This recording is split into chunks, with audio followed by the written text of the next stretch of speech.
Vamos a continuar con el módulo de abdomen. Hoy vamos a ver los diferentes estudios con que ustedes pueden valorar las estructuras intraabdominales.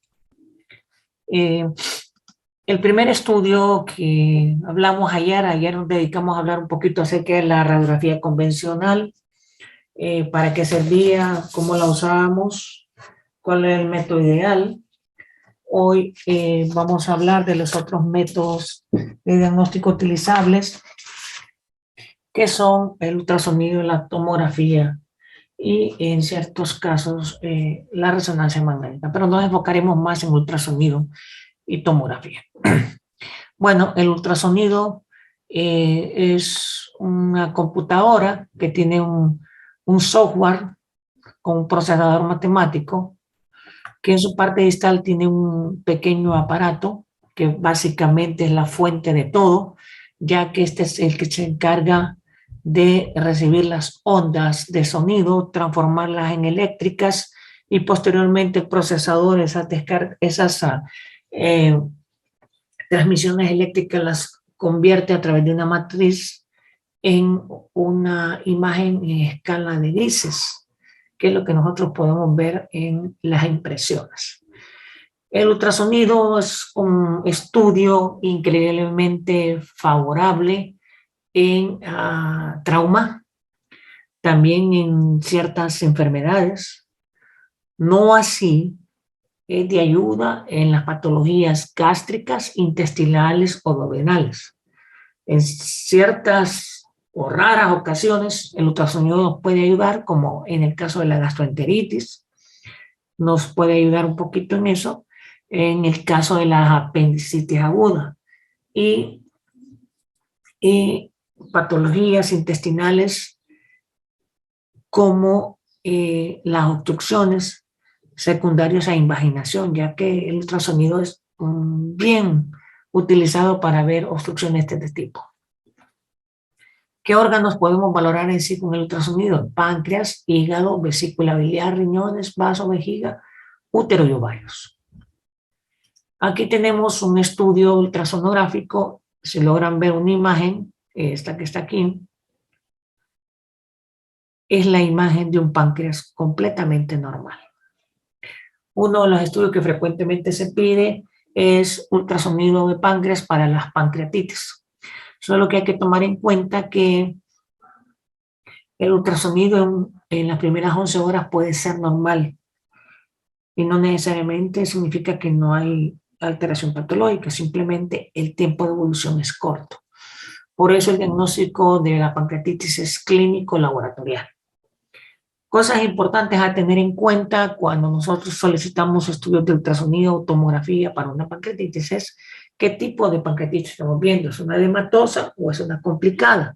Para eso hay tablas, algunas tablas las usa medicina interna, otras tablas las usa cirugía, otras las tablas las usa cuidado intensivos, que son más complejas, que es cuando se requieren para admitir un paciente en cuidados intensivos. Vale la redundancia. Aquí tenemos una tabla. Esta es una tabla que se utiliza mucho en radiología. Es una tabla que se llama tabla de Baltasar. Esta es la más actual, se llama la modificada. Y simple y sencillamente es darnos porcentajes de alteración en el páncreas. Por ejemplo, el grado A, B, C, D y E son las clasificaciones generales. En un grado A es un páncreas normal. Eso no significa que no esté con pancreatitis, solo significa que no es visible. En el grado B es cuando logramos ver aumento del tamaño del páncreas en forma focal o difusa, o sea, todo el páncreas, o solo la cabeza, o solo la cola. El puntaje es de 1 y la posibilidad de necrosis es menos del 30%. Casi en la mayoría no se va a presentar. ¿Verdad? El 70% de los pacientes evolucionan adecuadamente. El puntaje que se le da a este es de 2. Si ustedes se fijan en la parte inferior izquierda, dice el índice de severidad. De 0 a 3 es bajo. Significa que este paciente evolucionará adecuadamente con el manejo ideal. Eso lo han visto en cirugía o en medicina interna, porque la pancreatitis la mira cirugía o medicina interna dependiendo si hay afección de un cálculo o no. El grado C es cuando hay una inflamación pancreática, pero la grasa que está adyacente al mismo también está inflamada y forma líquido. A ese se le da un puntaje 2 y en este caso las posibilidades de necrosis aumentan de un 30 a un 50%. O sea, el 50% de estos pacientes tiene la posibilidad de generar una pancreatitis necrotizante. El puntaje es 4, si ustedes se fijan, ya es un índice de severidad medio.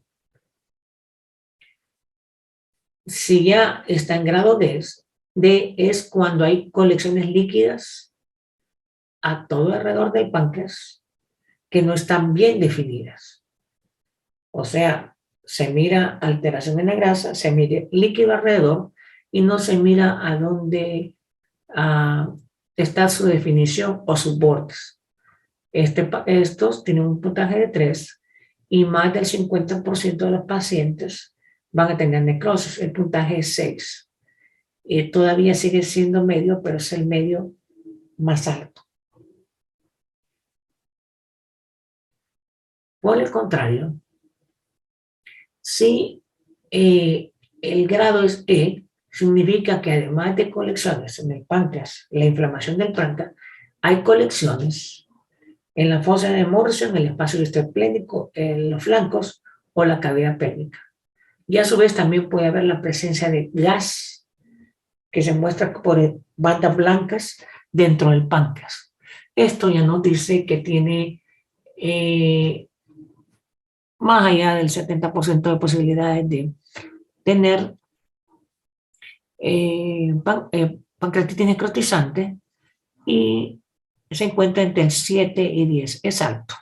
La mayoría de estos pacientes deben ser manejados en cuidados intensivos. Pero cuidados intensivos no solo maneja esta tabla, maneja otras tablas más. Aquí está una segunda tabla, que es el índice de gravedad de Mortelle, lo maneja medicina interna, donde hay puntajes iguales, nada más que aquí ya tienen la clasificación de la necrosis pancreática cuando ya la reportó el Baltasar, y en el Baltasar uno reporta del tamaño del páncreas, qué porcentaje del páncreas tiene cambios de necrosis. Y aquí se especifica y si tiene menos del 30%, se le da 2 puntos. Si tiene más allá del 30%, se le dan 4 puntos. Si además de eso tiene derrame pleural, líquido en las fosas que antes dije, entonces se le agregan 2 puntos más. También esto lo clasifica en grave de 7 a 10 puntos. Por ejemplo, tiene más del 30%, ya tenemos 4. Si tiene líquido en fosa de Morrison, tenemos 2, tenemos 6. Y si hay alteración en el páncreas definidas, tenemos 2. Entonces ya tendríamos un 8 y es un paciente que debería estar en cuidados intensivos, pero que no lo decidimos nosotros. No lo decide medicina interna, sino que lo decide la unidad de cuidados intensivos. También medicina maneja otros criterios, como la escala de Visa, que estos son criterios laboratoriales, clínicos, no tanto imagenológicos, sino que más clínicos. Y es cuando la urea está más allá del 25 miligramos por decl. Y esto es importante porque nos indica cuando el paciente va a hacer una falla sistémica.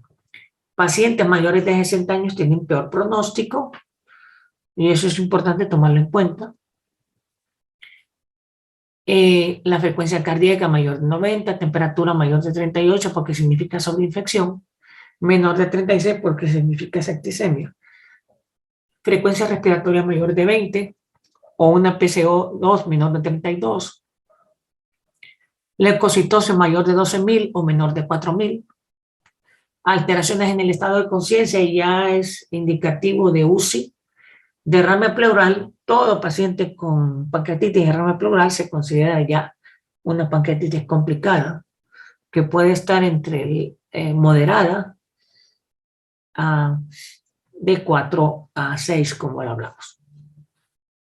Ahora, las tablas que en la mayoría de veces usa cuidados intensivos son puntuación de Apache 2, en donde va una serie de evaluaciones conjuntas, donde van a alteraciones laboratoriales, casi en su mayoría. Algunos agregan alteraciones electrocardiográficas, donde va la edad, donde va la puntuación que está asociada a enfermedades coadyuvantes del paciente. Entonces, todo esto da una sumatoria entre A, B, C más D, y toda esta nos va a dar un pronóstico del paciente que indique una unidad de cuidados intensivos.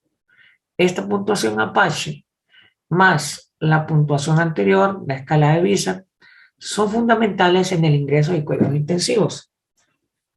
Ahora, también hay que entender que si todos los niveles están extremadamente alterados, ya no en 7, sino que en 10, muchas veces la unidad de cuidados intensivos no recibirá a este paciente, porque la mortalidad es tan alta que este paciente puede estar ocupando un espacio para otro paciente que tenga mayor posibilidad de sobrevida. Y este es un punto que en algunas ocasiones se puede ser discutible, pero desde el punto de vista médico, recordemos que tratamos de ayudar a que el paciente tenga una sobrevida, pero tampoco tenemos la capacidad de realizar milagros en algunas ocasiones y nos toca las decisiones de evaluar entre la posibilidad de sobrevivir en un paciente a otro paciente. Entonces, todos estos criterios son los que se utilizan cuando tenemos una pancreatitis. A veces la vemos como tan sencilla, pero puede ser algo complicado. La edad es fundamental en el manejo de pancreatitis. Aquí tenemos el hígado, y en este caso particular estamos viendo una lesión blanca. A esto se le llama hiperecogénico. Aquí puede ser cualquier tipo de lesión. Los diagnósticos diferenciales pueden ser variados. Aquí es donde tenemos la asociación de la anamnesis con la imagen ultrasonográfica. Aquí nos interesa saber si es hombre o mujer y nos interesa saber la edad de la paciente. Son dos puntos importantes porque si es mujer y está en edad fértil, entonces los diagnósticos se reducen considerablemente. Y puede ser en este caso una hiperplasia nodular focal, puede ser un hemangioma, muy rara vez un hepatocarcinoma, pero se nos reduce significativamente los diagnósticos cuando tenemos una historia clínica adecuada. Aquí tenemos un hígado, el cual aparentemente es normal, pero que lo vamos a correlacionar con la clínica que nos presenten su médico tratante. Aquí tenemos otro hígado, nada más que con angulación del transductor nos permite ver las suprahepáticas y las podemos medir su diámetro. Y solo con medir su diámetro podemos determinar si este paciente tiene una insuficiencia cardíaca o una afección pulmonar por el diámetro de las suprahepáticas. Si están prominentes, nos están diciendo una falla cardíaca o signos de insuficiencia. Entonces, como ven, ultrasonido nos puede ayudar increíblemente. Aquí tenemos una vesícula biliar limpia versus una vesícula que contiene algo en su interior. Lo importante cuando vemos es esto, hace contacto con la pared o no, tiene sombra acústica o no. Sombra acústica es una sombra negra. Esta sombra tapa la pared inferior de la vesícula o no la tapa. Se mueve o no se mueve. Todo eso son características que nos ayudan a diferenciar entre una lesión y otra. En este caso, es una lesión que no toca la pared, está libre porque hay una línea negra. Es homogénea, tiene bordes definidos, por lo tanto no es un pólipo, no es un cáncer, No es un cálculo porque no tiene sombra acústica, entonces lo más probable sea lodo biliar. Si movemos al paciente y se mueve, eso es lodo biliar.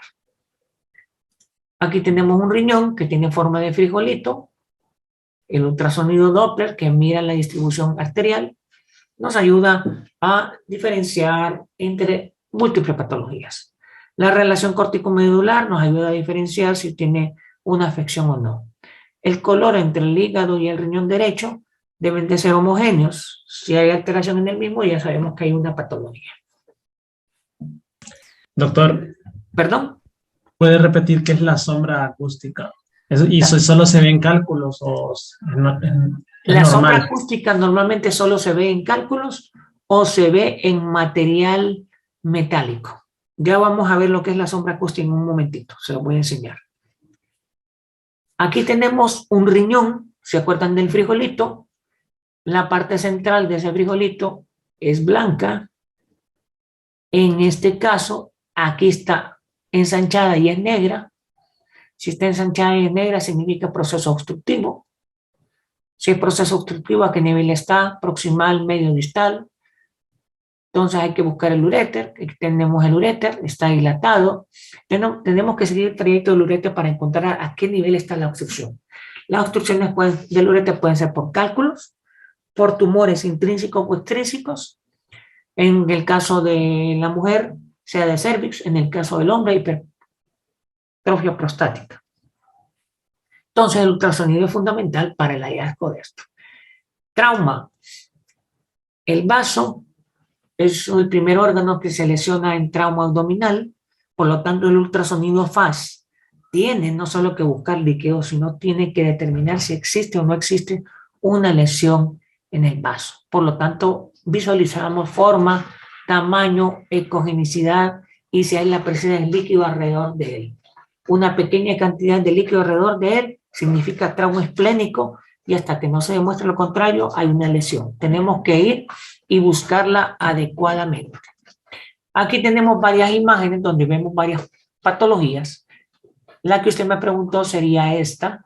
Esta es una colecistitis aguda y aquí tenemos un cálculo y esto se llama sombra acústica posterior, que es la que estamos viendo en este momento y nos borra la pared inferior de la vesícula.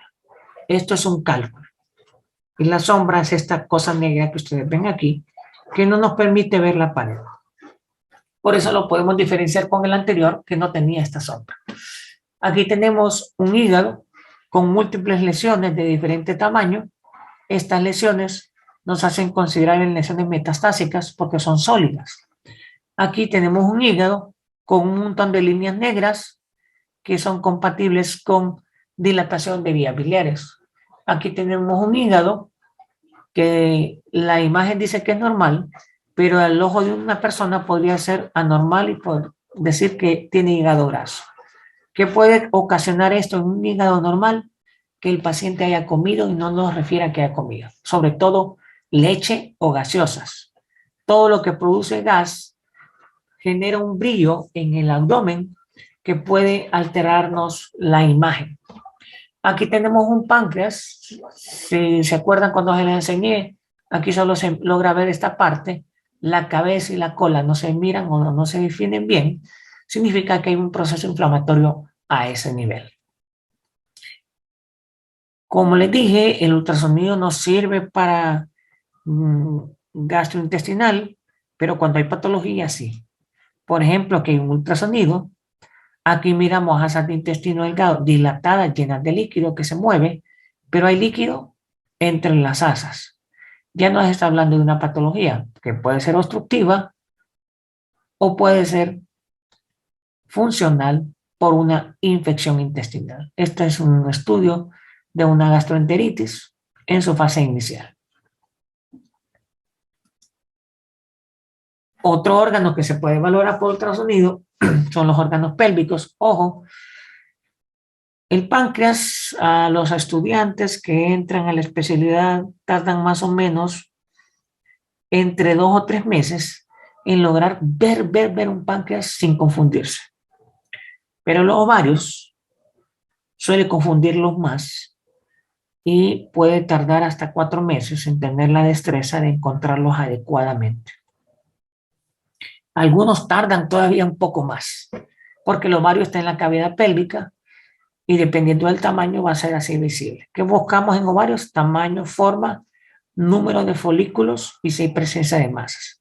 Los folículos son normales encontrarlos en la etapa ovulatoria. No debemos de ver imágenes quísticas en la etapa menstrual. Cuando piden estudios para ovario poliquístico, se deben de pedir en el momento que está menstruando la paciente, no en el momento que está ovulando, porque entonces no van a tener un estudio claro. Doctor, ¿y de qué forma se podría diferenciar los folículos con algunas otras masas? Los folículos son quistes, normalmente son periféricos, menores de 5 milímetros, y no hay en el centro del ovario. El ovario tampoco aumenta de tamaño y no tiene más allá de 9 cc de volumen. Ahora, cuando encontramos ovarios grandes, con imágenes quísticas de diferente tamaño en la periferia y en el centro, estamos considerando la posibilidad de ovario poliquístico. Ok, aquí vamos a empezar a diferenciar algo. Existe ovario multiquístico. Ovario multiquístico es cuando un ovario tiene múltiples quistes y el otro es normal. Ovario poliquístico es cuando ambos ovarios tienen quistes múltiples y dan disfunciones hormonales. Síndrome de ovario poliquístico es cuando hay hirsutismo, aumento de peso, alteraciones hormonales, aumento del volumen y de número y de posición de los quistes. Cuando tiene todo eso es síndrome de ovario poliquístico. Síndrome metabólico es cuando tiene todo eso, pero agregado tiene alteración en la glucosa, tiene alteración en las pruebas tiroideas y a pesar del tratamiento, la paciente no baja de peso.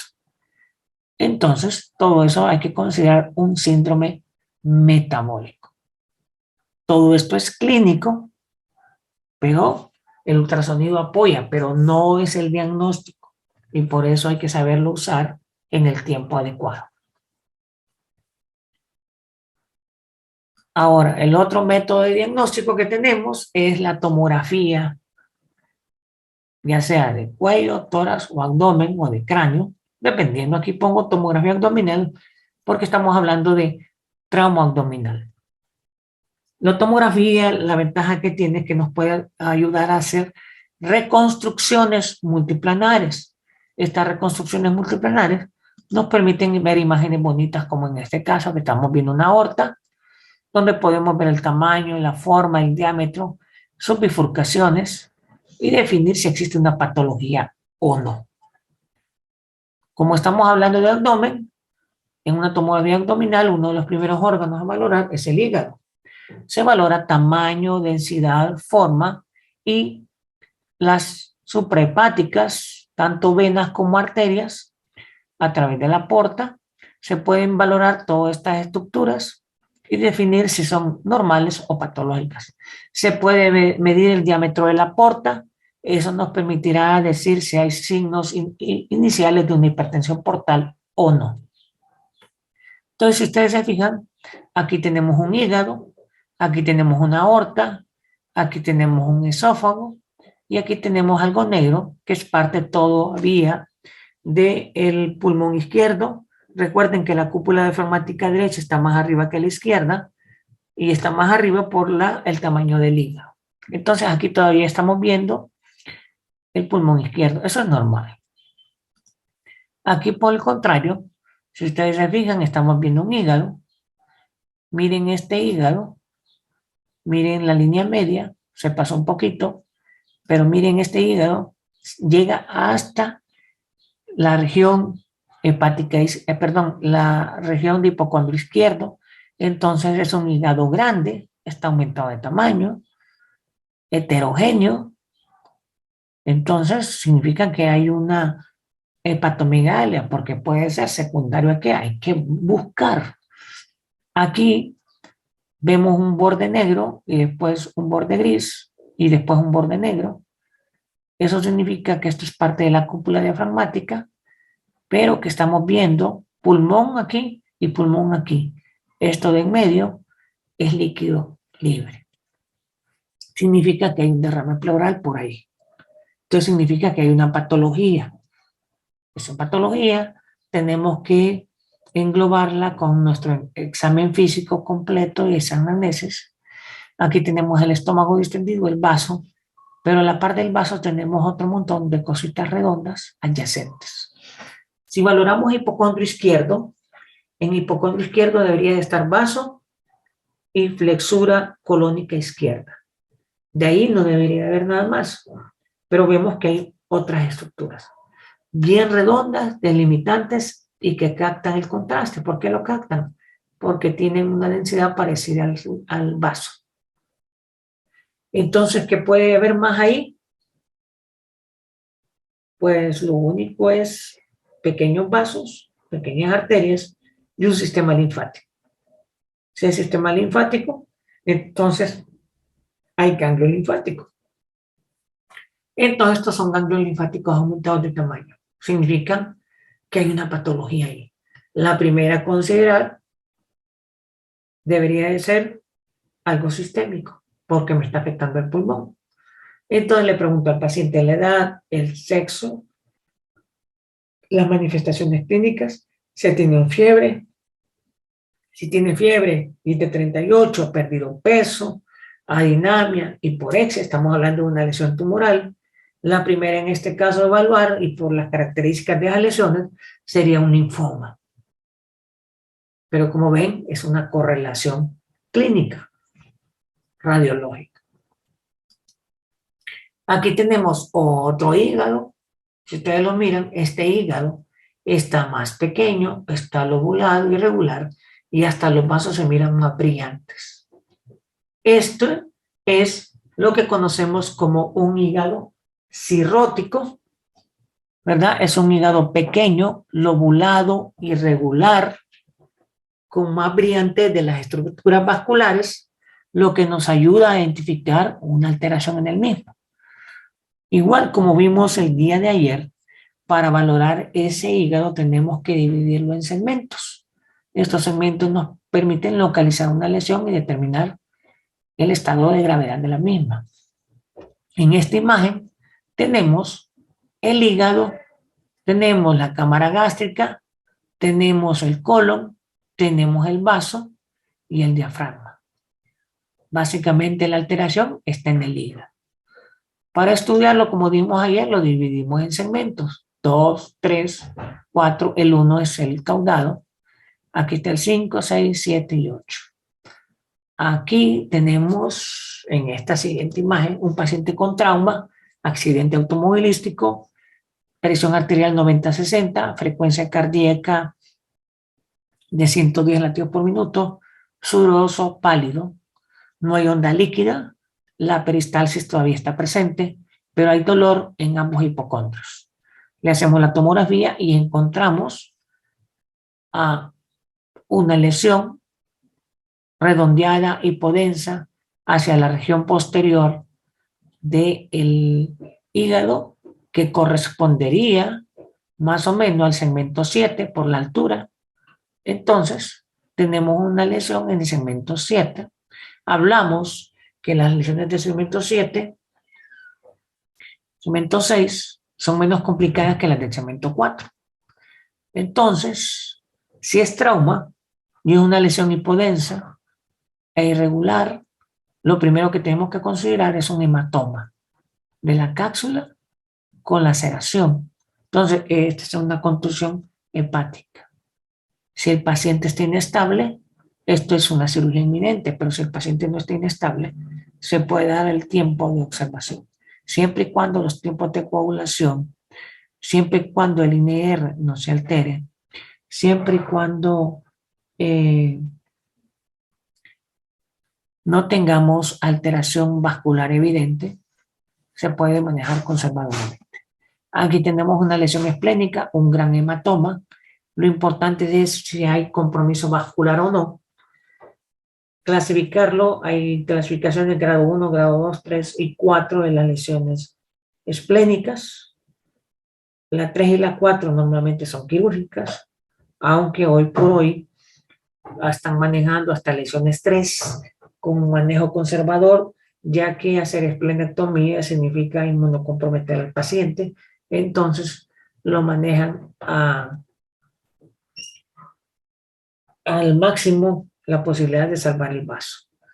Entonces el hematócrito de control, la hemoglobina, los tiempos, las plaquetas, todos esos son factores que nos ayudan a definir qué es lo que se va a hacer con este paciente y la experiencia del cirujano.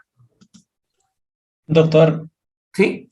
y a nivel gástrico, por ejemplo, en el caso de este paciente, ¿tendría, no sé, alguna manifestación por compresión del mismo? O es que no logro distinguir cuál es. No sé si es ese que tiene es usted ahí. Este que está aquí es el estómago. Lo Creí que que esa pasa es era que más bien un asa de intestino, creí que era esa, pero ese es es el estómago. un estudio de emergencia. Por lo Ah, tanto, como es un estudio de emergencia, no le dieron contraste oral, entonces no descendieron la cámara gástrica. ya. Bueno, pero entonces a nivel gástrico no tendría sintomatología, ¿no? No hay compresión. Y no, porque es posterior los hematomas, Ok, no tendrían por qué haber. Se supone que aquí en este estudio nosotros cambiamos las ventanas. Ventanas es cambiarles el color y tenemos que buscar si hay líquido libre. Si hay líquido libre, perdón, si hay gas libre, entonces tenemos que ir a buscar forzosamente una lesión de víscera hueca. Y ahí es donde hay que ir a buscar estómago, intestino delgado, intestino grueso. Recuerden, las lesiones de trauma abdominal cerrado, en primer lugar es vaso, segundo hígado, tercero duodeno y cuarto riñones. En este caso, clínico, solo tiene lesión en vaso y en hígado. Por lo tanto, dependerá de esas dos lesiones determinar cuál es el manejo.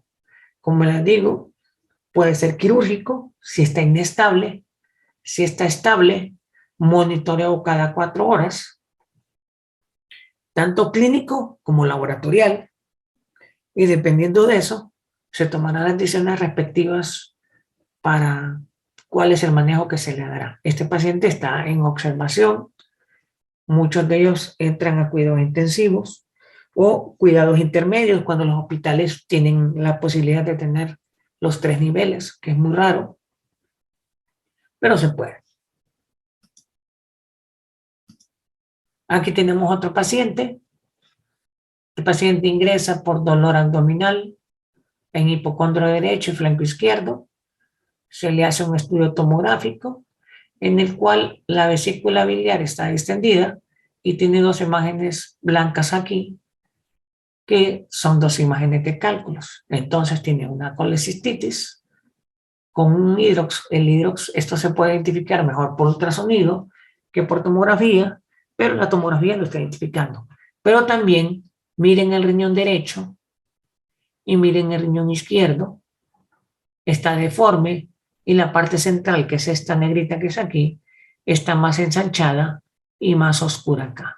Significa que hay un proceso obstructivo a nivel de este riñón izquierdo. Por lo tanto, entonces, debemos de considerar una colecistitis más una obstrucción de la vía biliar izquierda, de la vía renal izquierda, a descartar un cálculo renal y hay que irlo a buscar. Con los cortes tomográficos en la reconstrucción multiplanar, lo encontramos y determinamos que este es quirúrgico, pero este puede ser manejado con cateterismo. ¿Y cuál vamos a manejar primero? Bueno, esa es la decisión del médico tratante, del cirujano, justamente con el urólogo, para determinar qué manejan primero, o si lo manejan simultáneo o no. Recuerden, aquí es retroperitoneo, aquí es intraabdominal, entonces manejar 2 áreas a la vez puede ser bastante complicado.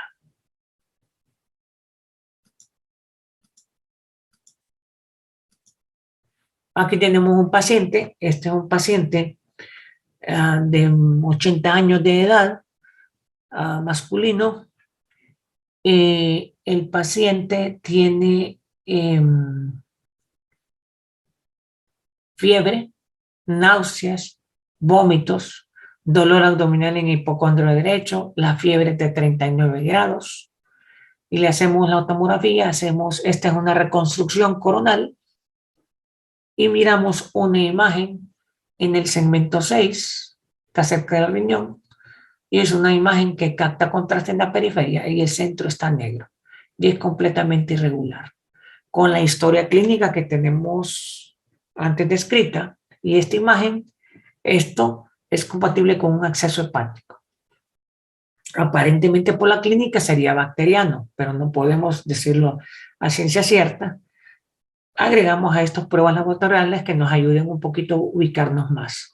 Y el manejo, dependiendo del acceso, el tamaño del acceso, puede ser un manejo conservador o un manejo mixto entre antibióticos y un drenaje percutáneo realizado por radiología intervencionista para una mejor evolución del paciente. Eso dependerá de todo el contexto clínico. Si ustedes se fijan, hay cambios degenerativos de columna, hay alteraciones en los riñones ya por la edad.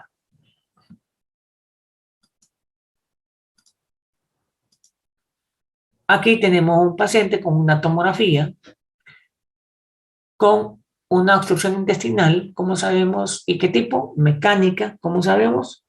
Porque hay dilatación de las ajas de intestino, pero en su interior hay niveles hidroaéreos y los niveles están dentro del intestino. Significa que hay un proceso obstructivo. Hay que irlo a buscar dónde está. Por último, tenemos una tomografía de abdomen donde ya les pongo que hay un tumor y este tumor lo vamos a diferenciar o encontrar de acuerdo a la anatomía. ¿Se acuerdan que ayer hablamos de los 9 segmentos en que dividimos el abdomen? Entonces, los vamos evaluando. Ya con esta tomografía sabemos que los segmentos del lado derecho no van a ser evaluados. No va a ser evaluado el hipocondrio derecho, el flanco derecho, ni fosa ilíaca derecha. Todo está en el lado izquierdo.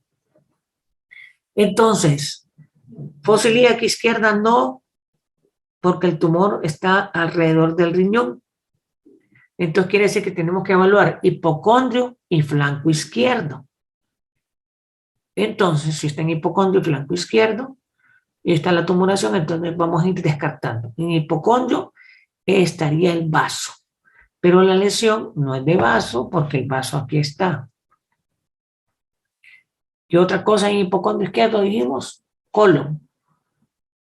Pero el colon aquí está separado de la masa también.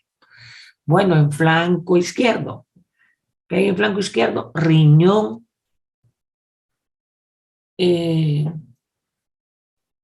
tenemos uréter, suprarrenales, las suprarrenales están aquí, el riñón está aquí y la masa está delante de los dos. Bueno, entonces contiguo a él está el mesogastrio. ¿Qué hay en mesogastrio? Y epigastrio. El epigastrio, la cámara gástrica está acá y está separada del tumor. Entonces, ¿qué sigue? Páncreas. El páncreas está aquí y está separado del tumor. Aquí hay una leve línea de grasa que lo separa de la cola del páncreas. Entonces, no está en páncreas. Entonces, ¿dónde está este tumor? Es lo único que falta de evaluar, que no está circunscrito a órganos, sino que está circunscrito a la cavidad en sí misma, y es el epiplón. Entonces, podemos describir que esta es una lesión del mesenterio. Si es una lesión del mesenterio, entonces lo que tenemos que caracterizar es tamaño, forma, posición y densidad. Si es una densidad mixta, estamos hablando de un tumor maligno de mesenterio. Puede ser un mesotelioma, puede ser un teratoma. Pero si tiene bordes definidos como esto y tiene una densidad entre 0 y 21 unidades de Hounsfield, significa que es quístico, que es líquido. Entonces, si es líquido, estamos hablando de un quiste mesentérico. Estamos hablando que es quirúrgico, pero no es maligno. Entonces, los cambios quirúrgicos o el planteamiento quirúrgico cambian. Porque si es un tumor de ese tamaño, a ese nivel, un cáncer implica hacer marcadores tumorales, implica hacer quimio para reducción del tumor, porque al sacarlo va a sangrar increíblemente. Entonces, la reducción tumoral nos ayuda a que la cirugía sea menos cruenta. Entonces, como ven, la correlación clínica, imagenológica, nos va a ayudar a tener un mejor criterio diagnóstico. ¿Tienen dudas, preguntas, comentarios?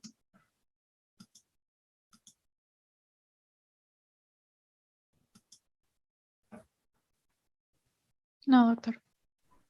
No, doctor. Doctor, yo sí tengo una pregunta. Dígame. En el caso del hígado graso, para distinguirlo del hígado normal, ¿cuál es esa característica que ustedes consideran? Mire, nosotros por lo menos yo, algunos colegas, nosotros nos damos diagnósticos de hígado graso por ultrasonido. Por lo siguiente, el hígado graso es un aumento de la ecogenicidad del hígado, o sea, se vuelve más blanco de lo normal. En algunos casos, en las vías biliares no se ven adecuadamente, el ultrasonido logra ver vías biliares. En muchos casos no se ve adecuadamente. El borde de la cúpula diafragmática también se borra. Hay algunos que clasifican esto en grado 1, grado 2, grado 3, pero es bien subjetivo. ¿Pero qué pasa? Hay 10 patologías más que me pueden dar lo mismo. Dentro de ellas está el hígado graso. El uso de anticonceptivos orales crónicos también me puede dar lo mismo. El uso de metformina por mucho tiempo me puede dar lo mismo. El uso de antiinflamatorios en forma crónica me puede dar lo mismo.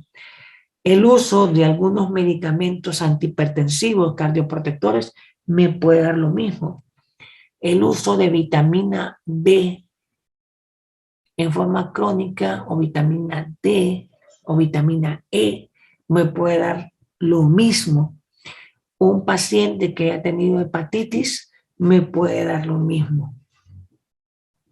A un paciente que ha comido y no ha dicho, me puede dar lo mismo. Como ven, los hallazgos ultrasonográficos pueden ser múltiples y no ser nada a la vez. Entonces nosotros lo que referimos es incremento de la ecogenicidad hepática que puede estar asociado a esteatosis hepática. Para que lo concluyamos debemos de tener una correlación clínico-laboratorial. O sea, estudiamos la clínica del paciente, los exámenes del laboratorio y agregamos la imagen de ultrasonido y con eso podemos decir si hay hígado graso o no. Ahora, muchas veces queremos valorar y darle seguimiento al famoso hígado graso con ultrasonido. Y tampoco es lo ideal. ¿Por qué? Porque para que uno pueda decir que ha aumentado o ha empeorado, que por cierto, el que tiene hígado graso jamás va a dejar de tener hígado graso, va a seguir teniendo hígado graso. El objetivo es no acumular más la grasa, ya la que se acumuló, se acumuló. El problema es el siguiente.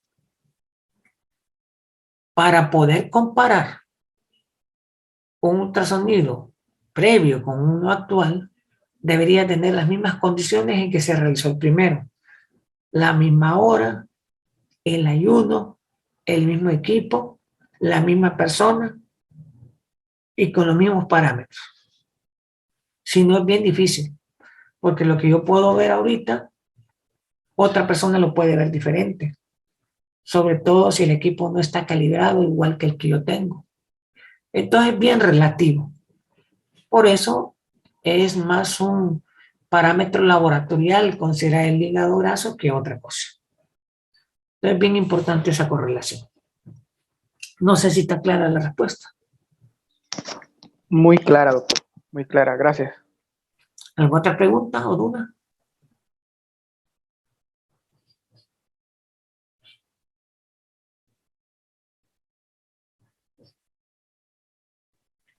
Si no no la hay, entonces concluimos con la clase del día de hoy. Que pasen una feliz tarde. Ok, doctor, feliz Gracias, tarde. doctor. Igual. Gracias, doctor, igual. Muchas gracias, doctor. Feliz tarde.